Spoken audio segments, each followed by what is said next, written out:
बिस्मिल्लाहिर्रहमानिर्रहीम। दोस्तों, मैं नईम बज़मी हूँ। कभी कभार आपके साथ फेसबुक पे मुलाकात हो जाती है। आज मैंने गुजारिश की थी मेरे दोस्त जनाब डॉक्टर सैयद यासर अली गिलानी साहब से। डॉक्टर सैयद यासर अली गिलानी साहब एक उस्ताद, एक मुहक्किक, एक तारीखदान और सबसे बढ़कर एक वकील हैं। मैंने इनसे गुजारिश की थी कि जनाब मुझे थोड़ा वक्त दें। मैंने एक ख़ास जो कि रियासत का इस वक्त सुलझता हुआ मौजू है उसके ऊपर बात करनी है, तो जनाब ने मुझे वक्त दिया। सैयद यासर अली गिलानी साहब, आपका बहुत बहुत शुक्रिया। जी, मैं बज़मी साहब बहुत शुक्रिया आपका। दिया अल्लाह आपको सलामत रखें। आपने कंसाइज और प्रिसाइजली आपने बड़ा अच्छा इंट्रोडक्शन करवाया। ये आपका बड़ापन है, वरना सारे डॉक्टर, सारे फिलासफर, सारे मुहक्किक और सारे वकील मेरे नजदीक उस वक्त तक ना वकील हैं, ना मुहक्किक हैं और ना ही उस वक्त तक वो कानूनदान है और ना ही वो प्रोफेसर हैं, जब तक वो कूलू कौलन सदीदा। मालिक फरमाता है कि बोलो वही बात जो बात सच्ची बात हो, और फिर मालिक फरमाता है कूलू मास सादिकीन, सच्चों के साथ हो जाओ। तो कोशिश यही होती है बज़मी साहब, आप जैसे दोस्तों की मोहब्बतों में जब रह रहे हैं, तो वो कहते हैं ना, बड़ा प्यारा फरमान है मौला अली का कि अगर आप एक कान में जाएं और वो कान हो कोयले की, आप कोयला वहां से ना मिलाएं, लेकिन आपके हाथ और मुंह चेहरा काला हो जाएगा। और अगर आप एक सुनार की दुकान आप एक अतर फरोश की दुकान पर जाएं, तो आप वहां से परफ्यूम ना खरीदें, लेकिन फिर भी उसका जो अतर का जो असर है ना, वो आप पर रहेगा।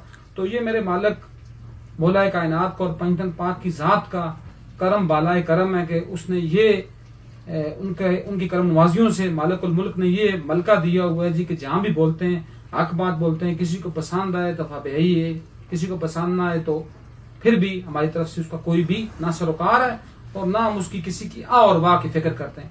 आ और वाह की फिक्र वो करते हैं जिन्होंने माशरे से कुछ लेना हो। हमारा पहला काम क्या है कि दो बातें बज़मी साहब, एक होती हैं रिस्पॉन्सिबिलिटीज, एक होते हैं आपके राइट्स। मैं तो कहता हूं कि राइट्स अगर हम मांगे रियासत से, मुल्क से, कानून से, इस पूरे माशरे से, और अगर हम माशरे को कुछ दें ना, अपनी रिस्पॉन्सिबिलिटी पूरी ना करें, मेरा ख्याल है कि we are not considered as human being. हम आदम की औलाद तो हो सकते हैं, लेकिन हम इंसान नहीं हो सकते। तो अल्लाह आपको इज्जत दें। तो प्लीज अगर कुछ ऐसी बात पूछनी है तो I am ready for that. कोशिश करूंगा अपने तौर पर वो बात आप तक पहुंचा सकूं। Thank you very much doctor साहब। डॉक्टर साहब, मैं आपसे मैंने गुजारिश इसीलिए की थी कि आजकल रियासत एक बर्निंग इशू है जिसका तल्लक बराह रास्त रियासत के आम आवाम से है। ये जो इशू आजकल चल रहा है ये हमेशा से इस रियासत के अंदर मौजूद रहा है, गाय बगाए इस पे बात भी होती रही है, लेकिन मंजर आम पर एक ख़ास प्लेटफार्म से आया है जिसे हम Jammu Kashmir joint action committee का नाम देते हैं। Jammu Kashmir joint action committee ये चाहती है कि मुहाजिरीन मुकीम पाकिस्तान की जो 12 सीटें हैं इनका मुकम्मल ख़ात्मा किया जाए।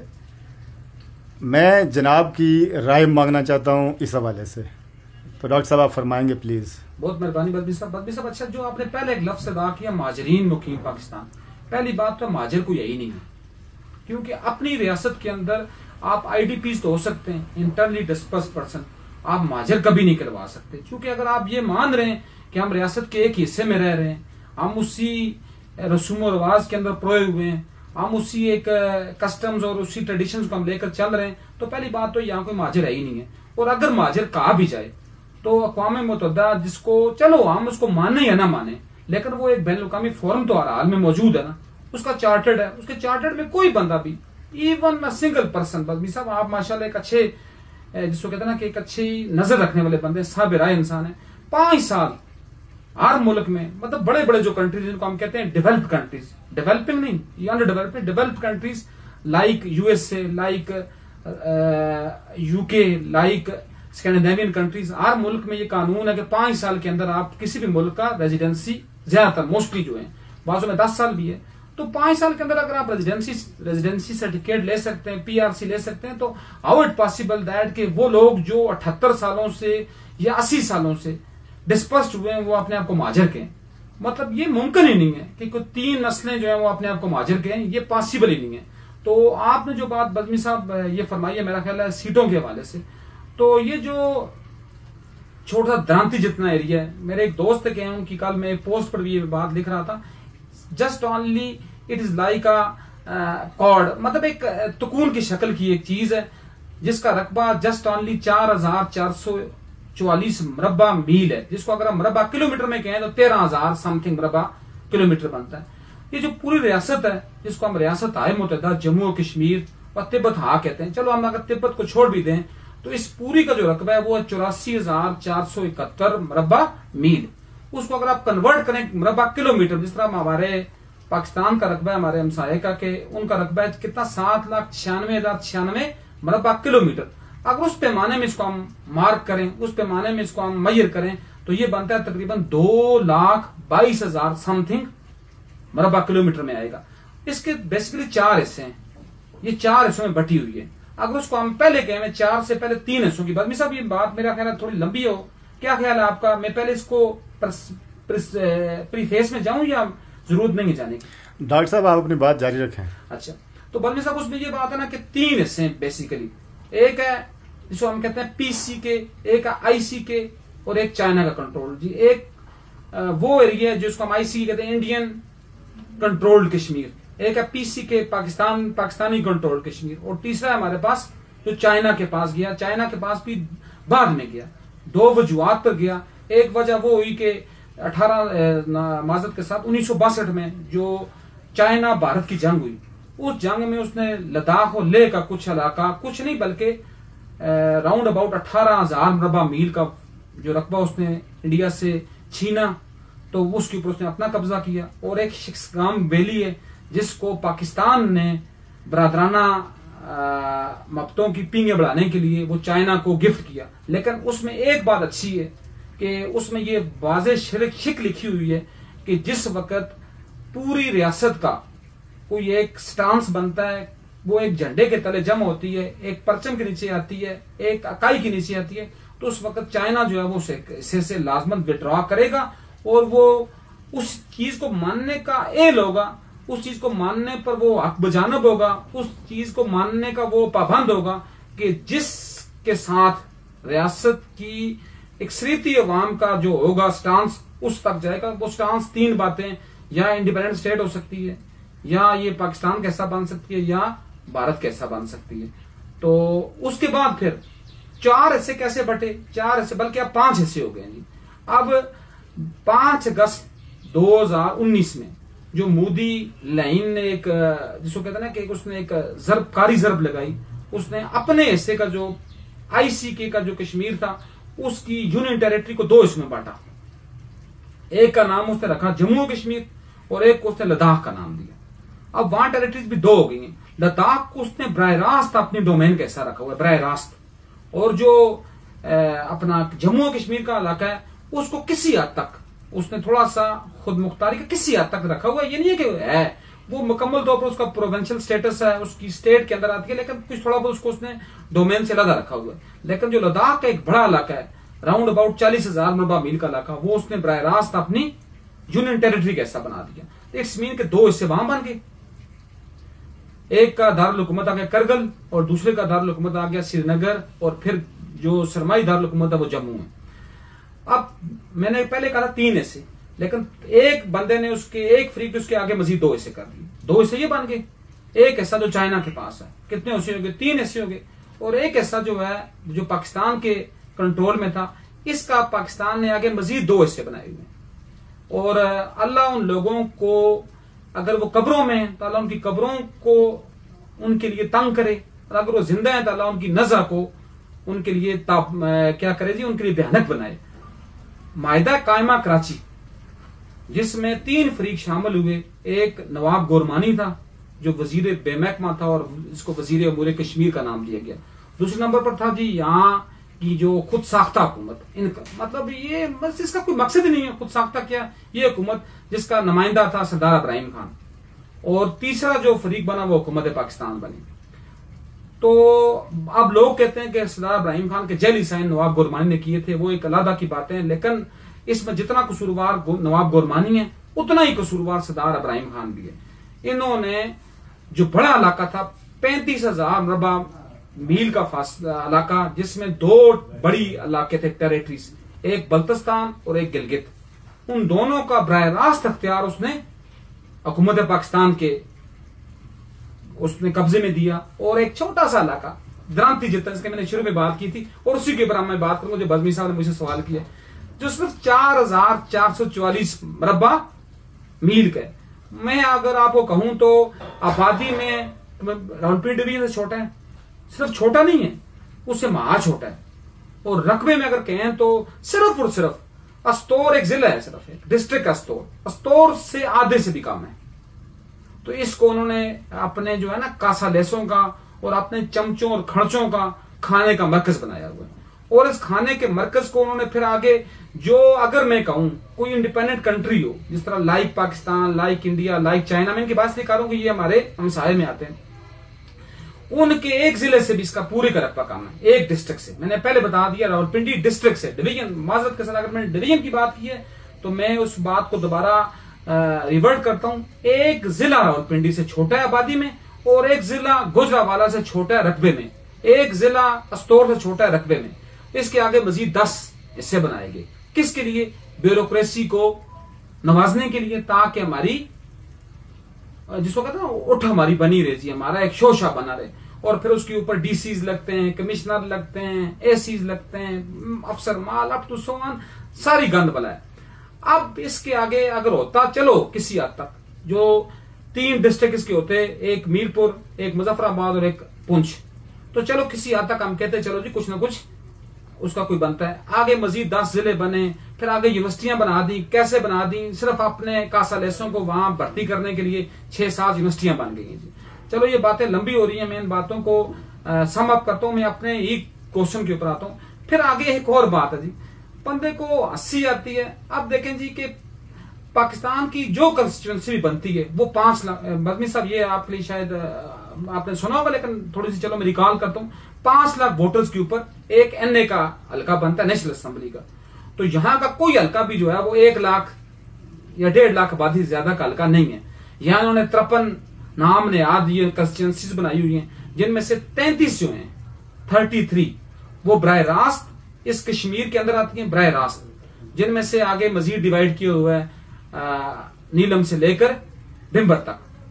बाज जिलों, जैसा मैं मुजफ्फराबाद की बात करूं तो यहाँ की 5 सारी लेजिस्लेटिव असेंबली की सीटें, इसी तरह अप टू सुवान किसी की 1 है, किसी की 2 है, किसी की कोटली की 6 है, अप टू सुवान आगे जाते हैं। तो 33 ये हैं। चलो उनका किसी हद तक कोई तुक बनती है बज़मी साहब।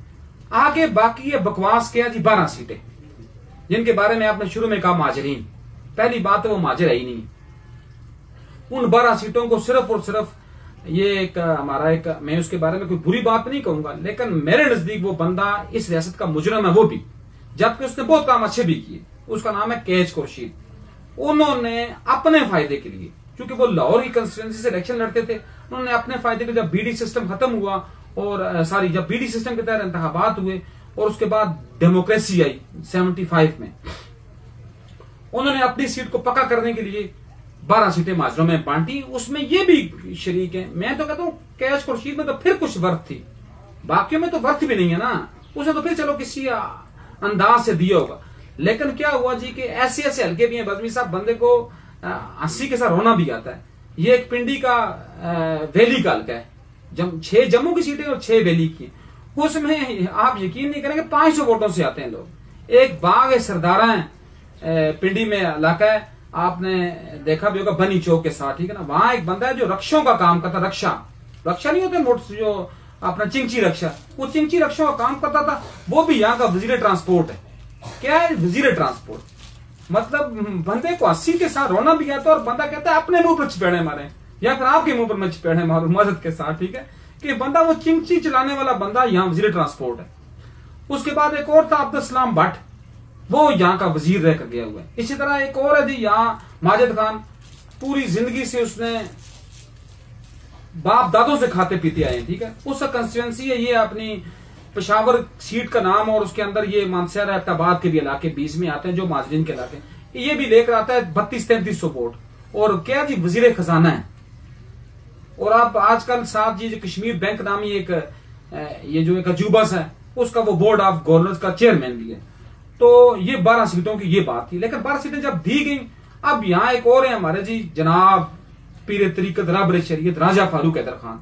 वो एक अली कियानी साहब है हमारे भाई, उन्होंने बड़ी अच्छी बात की थी कि जब ये बूटी लगाने के बगैर बात करते हैं तो फिर ये बोलते ही ठीक नहीं है, जब बूटी लगाकर बात करें तो फिर कुछ ना कुछ कोई बोलने की कोशिश करते हैं। उन्होंने कहा जी नहीं जी माजरों, पहले उन्होंने और स्टांस दिया बयान, अब वो बयान और ले आए हैं जी कि सीटें ठीक हैं तो ये माजरों की तहरीकी आजादी है। और क्या यार तहरीकी आजादी है, चू चू का मरबा आपने बनाया हुआ है, इसको आप तहरीकी आजादी की बात करते हैं। और फिर उसकी बात मैंने क्यों की, क्योंकि जब 13वीं तरमीम हुई, 13वीं तरमीम के बाद इन सीटों को आईनी ताकत देने की कोशिश की गई और उसमें सबसे बड़े कसूरवार ये लोग हैं जो आजकल चीगवेरा तो नहीं चीगारे बने हुए हैं जो आजकल।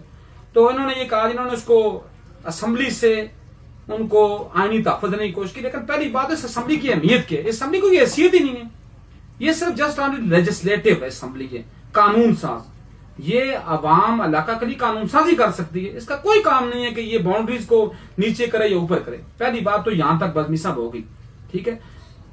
हाँ, अब यहां तक जो आज सवाल आपने किया नहीं है, लेकिन वो सवाल मैं खुद जनरेट करता हूं। अब ये कहें कि क्या वो माजरों का कोई हक है या नहीं है। हमारे एक और दोस्त है मीर गुलाम मुस्तफा साहब, उन्होंने यहां आते हुए बात की थी, उनका लाजमन हक है। जितना मैं इस स्टेट का बाशिंदा हूं, जितने आप हैं उतने वो भी हैं, लेकिन उनके लिए जरूरी क्या है कि वो किसी हल्के में आए ना। वो वहां स्टेटस 3 दिन हो जाए करें बदमी साहब, बंदे को हंसी आती है। वो पाकिस्तान के सिटीजन भी हैं, वो साथ मुतलका सूबे के सिटीजन भी हैं, और वो साथ यहां इसका भी खाते हैं। मुलाजमतों में कोटा एफपीएससी में वो फेडरल का भी लेते हैं, एफपीएससी में वो कोटा मुतलका प्रोविंस का भी लेते हैं, और फिर जो बचा खर्चा सिर्फ 2% ऐसा है एफपीएससी में, सिर्फ 2%, उसमें भी यहाँ के लोगों को वो आकर यहाँ के लोगों के पर आकर डाके मारते हैं। और फिर यहाँ असेंबली में आकर एक जिसको कहते हैं कि अपने ग्रुप्स बनाते हैं, और ग्रुप्स बनाकर फिर लोगों को सबूताज करते हैं कि माजरों के ऊपर बात कर दी है। अब यहाँ माजरों के ऊपर एक और बात की है जी। अब एक और माजर है जी 89 वाले माजर, उनका बच्चा पैदा होता है 3500 रुपए को मिल जाता है। आप और मैं जिसको कहते हैं कि हम इसी तरह फिरते हैं, जबकि अल्हम्दुलिल्लाह रब्बिल आलमीन, क्योंकि मेरे आका मोहम्मद मुस्तफा सल्लल्लाहु अलैहि वसल्लम का फरमान अलीशान है, जो बंदा अल्लाह के दीन के लिए इज्जत करेगा तो उसकी पहली नस्ल की जन्नत का वारिस में हूं। मेरे वालिद मुकरम इंडियन टॉर्चर सेल से खुद आए 1972 में, 1972 में। मैं आपको ओपन कह रहा हूं, आजकल तो चूंकि मार्क ज़ुकरबर्ग का मैंने कल लिखा था, आला हजरत मार्क ज़ुकरबर्ग, उसका बड़ा कारनामा है, उसने सोशल मीडिया लाया हुआ है। मैं आपको आज क्लेम करता हूं, हमने, मैंने, मेरे भाइयों ने, मेरे वालिद मुकरम ने 1 इंच अगर जगह ली हो, 1 पेनी का फायदा लियो, तो जिस चौक में सजाए मौत मुझे दें उसके लिए मैं हाजिर हूं, ठीक है। हमने तो यहां आकर यहां आबाद हुए, ठीक है। ना इधर के, सच्ची बात है, पर हम ना इधर के ना उधर के, ना पाकिस्तानी है ना इंडियन है ना कश्मीरी है, कुछ भी नहीं है। लोग कोई इधर से, लेकिन अल्हम्दुलिल्लाह अल्हम्दुलिल्लाह सुम्मा अल्हम्दुलिल्लाह हमारा ज़मीर मुतमईन है, इसलिए बोल रहे हैं ना। अगर हमने किसी नौसरबाज फ्राडिये से हम कुछ लिया होता तो हम बोल सकते। अब अगली जो बात आपने बदमी साहब की थी, वो भी आपका सवाल अंदर छुपा हुआ था, उसको मैं दोबारा इनक्लोज कर रहा हूं। आपने नाम लिया अवामी एक्शन कमेटी का, मेरा ख्याल है नो डाउट अवामी एक्शन कमेटी में जो हमारे दोस्त हैं, कौन से जी, जो नेशनलिस्ट हैं, उनका बहुत बड़ा रोल है। उनके अगर वो ना होते तो एक्शन कमेटी का वजूद ही ना होता। इसमें बाज लोग हैं जो माफिया भी शामिल हुई है बीच में, खासकर ताजर माफिया, जिन्होंने खुद सिलेंडर बेचते हैं वो 3500 का, तो बात करते हैं हमारी, लेकिन एज अ होल अगर बात की जाए तो एज उनका ये दो जो स्टांस हैं, बेहतरीन स्टांस हैं। मैं कहता हूं सबसे पहले ये होते, ये आटा बिजली चीनी के कोई पहले 2 ये होते। एक, कोटा सिस्टम खत्म होता, उसकी तो किसी ने बात नहीं की ना। कोटा सिस्टम तो बेसियत मुजमुई मोहम्मद की शरीयत के साथ मजाक है। मतलब एक बंदा फर्ज किया, वो अगर इधर मुजफ्फराबाद पैदा हो चुका है, उसका क्या कसूर है कि वो अगर मेरिट पर आ रहा है और आप उससे 20 गुना कम नंबर वाले को भर्ती करते हैं। यहां जो ये जो 89 के माजरीन है, इनका कोटा है 6%। जो लोग पीएससी फेल हो जाते हैं वो बीएससी बन जाते हैं, वो बीएसओ बन जाते हैं, और जो बंदा 90% लेता है बदमी साहब, वो बेचारा भी रह जाता है। तो क्या आप अल्लाह के मुजरिम नहीं ठहरेंगे? पहली बात तो यह कि ये कोटा सिस्टम जिन जजों ने इनका तहफ़्फ़ुज़ दिया है, उन पर भी इंशाअल्लाह कब्र तंग होगी, उन पर भी जिन लोगों ने उनको तहफ़्फ़ुज़ किया उनके ऊपर भी कब्रें तंग होगी। पहली बात है कोटा खत्म हो। लेकिन जो बंदा भी है जी, मैं कहता हूं 89 के सारे माजर आ जाए, सारे माजर मुकीम पाकिस्तान आ जाए, जो वैसे मैं बात करूं हैं तो माजर है ही नहीं है, सब वो आ जाए। अगर वो सारी सीटें ऑक्युपाई करते हैं एज अ सिटीजन ऑफ जेके, जेके तो वो उसको कर सकते हैं अगर वो मेरिट पर आए। तो दूसरी बात, जो एक्शन कमेटी का जो एजेंडा है, ये सीटें, इन सीटों को भी खत्म, इन सीटों के लिए मैंने अल्हम्दुलिल्लाह रब्बिल आलमीन आज से तकरीबन 15-16 साल पहले केडी खान साहब एक हमारे सीधरीन वकील हैं, उन्होंने इसके ऊपर इनको कोर्ट में लेकर गए। लेकिन मैं ये कहता हूं यहाँ किसकी आप बात करें, कोर्ट की बात या किसकी बात नहीं करेंगे। पहली बात तो ये है कि जब लोग उठे, एक बात एक अच्छी हुई है, लोगों के अंदर शऊर बेदार हुए। अब लोगों को पता चल गया है कि इनकी क्या वर्थ है। मैंने आपको पहले कहा ना, जब चिंची रक्षा चलाने वाला 500 वोट लेकर, आप सोचें 500 वोट लेकर यहां आए और वो मिनिस्टर वजीर ट्रांसपोर्ट बन जाए और उसके बल बोते पर उसकी औलादें भी जाकर बाहर अयाशियां करें, गवर्नमेंट के खर्चे पर जाएं, तो क्या वो पॉसिबिलिटी बन सकती है? पहली बात तो यह ना बदमी साहब, मैं तो जमहूरियत के खिलाफ हूं। ये सीटें क्या है, यहां वो दें हाल यस्तवी लजीना या लमूना वल्ला जीना ला या लमून। पहली बात तो यह कि एल को दें कोई बात, लेकिन अगर फर्ज किया कोई एल नहीं है यार, फिर कम से कम इस लंगड़ी लूली जमहूरियत को तो आप सही तरह नाफज करें ना। तो ये बात है बदमी साहब, अगर कोई और मजीद कोई बात इसके ऊपर है तो काइंडली आप बात करें। मैंने चूंकि बहुत लंबी बात कर दी है और ये मेरी थोड़ी सी खामी भी है कि मैं बात को जब लेकर आता हूं उसको लकीर से लेता हूं, अलीफ से लेकर ये तक छोड़ता हूं उसको। डॉक्टर साहब, हमारी गुफ्तगू काफी लंबी हो गई है। इसमें एक राय जो एंटी जॉइंट एक्शन कमेटी है वो ये भी है कि इन 12 सीटों को खत्म करने का मतलब ये है कि तारीखे आजादी को खत्म कर दिया जाए। तो इस हवाले से मुख्तसरन आप बयान फरमाएंगे प्लीज। ये मैं 1 मिनट में आपको जवाब दूंगा। ये वही वाली बात है, अब चलो वो वल्गर बात हो जाएगी, मैं वो बात करना नहीं चाहता, फिर कभी मैं आपसे इसके बगैर बात करूंगा। आप मुझे तहरीक आजादी में असेंबली का क्या किरदार है? क्या वो आप वहां वोट लेंगे और वो आप उनको सिटीजन रखें? जिन जिनको शौक है कि हम JNK के नेशनल हैं, वो जिस जगह रहे, पहली बात उनको आप ऑप्शन दें कि आप लोग वहां के मकानात अपने छोड़ें, हिम्मत बांधें, फिर ना फिर आप ये जो 10 जो टोटे छोटे जो बने हुए हैं जिले, इनके अंदर आकर आबाद हों। जिस तरह आम शहरी उस तरह आप भी आए, इलेक्शन लड़ें, आपको ओपन ऑफर दी जाए कि आप जिस कॉन्स्टिट्यूंसी में आप अगर आबाद होते हैं आप वहां आए और आप इलेक्शन लड़ें, आप असेंबली में आए, सब कुछ करें। हाँ, अगर आप वहां से नहीं आ सकते तो फिर यार बदमी सब सिंपल सी बात है, तो क्या आप इसका मतलब क्या है कि आप लोगों के हकूक के ऊपर मुंह गलते रहेंगे? आप रखें उनको सिटीजन ना, उनके पास स्टेट सब्जेक्ट मौजूद है, यही बात है बदमी साहब ना, उनके पास स्टेट सब्जेक्ट मौजूद है। जो ही कोई फैसला होता है तो आप उनको हक दें, उनको कि वो भी वोटर वोट देंगे आकर। तो उसके लिए क्या जरूरी है कि वो असेंबली के मेंबर होंगे तब वो वोट देंगे। उनके पास जिसके पास ID कार्ड है और ID कार्ड के ऊपर स्टेट का बाशिंदा है वो, और जिसके पास भी महाराजा हरि सिंह का दिया हुआ जो स्टेट सब्जेक्ट है, जब वो बात होगी वोट के एल होंगे। तो वोट के एल होने का मतलब क्या है कि यहां पर वो फ्रॉड और बेईमानियां करेंगे। उसके लिए जरूरी यह है कि बस उनको सिर्फ वोट का हक दें रायशुमारी में। तो क्या उसका ये तो मतलब नहीं है कि उनको आप 500 वोटों पर चिंची वाले यहां आकर वजीर ट्रांसपोर्ट बनते रहे, 3300 वोट लेकर यहां वो वजीर माल और वजीर खजाना बनते रहे, और फिर 2-3 हजार वोट लेकर यहां वो स्पीकर और डिप्टी स्पीकर बनते रहे। ये तो मेरा ख्याल है, आई डोंट नो कि हाँ एक बात मैं कहूंगा बदमी साहब, इन सब में से बेहतर शाह गुलाम कादर है। ये कोई ना कहना कि मैंने मेरा नाम सैयद लिया, वो सैयद नहीं है शाह साहब, वो ख्वाजा फैमिली के, ठीक है।